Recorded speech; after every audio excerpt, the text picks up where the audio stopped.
Alright, super useful Windows shortcuts you need to know today. So the first one is Windows key plus R. Windows key plus R that activates the run of feature for you to run diagnostics or anything that you like to do at the run feature. Next shortcut on the list is Windows key plus R, and here it activates the Windows settings. Here you have the system, you have the devices, you have the phone, network, internet, personalization, everything at all that you like to customize or configure. Just hit on Windows key plus I. Next on the list is Windows key plus comma. Windows key plus comma, and here it gives you a peek view of your desktop, what you are doing or what you were doing on your desktop, or what actually happened on your desktop. And the next on the list is Windows key plus V, and here it activates your clipboard history. Should it be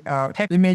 So here you can copy about 10 images or 10 text, and when you hit on the Windows key plus V, it's going to show everything there for you so that you make your selection. And the last on the list is for I hope you understand. It is a feature that is to take a screenshot on your computer or on your PC, and it's Windows key plus print screen. And you see that there's going to be a flick on your screen. That means it has taken a picture or it has taken a screenshot. You have had value in this video, please don't forget to smash the like button, subscribe, and comment. You have any question at all concerning what you've learned today, just drop a question in the comment section. And don't forget to check out these two videos here. Adios.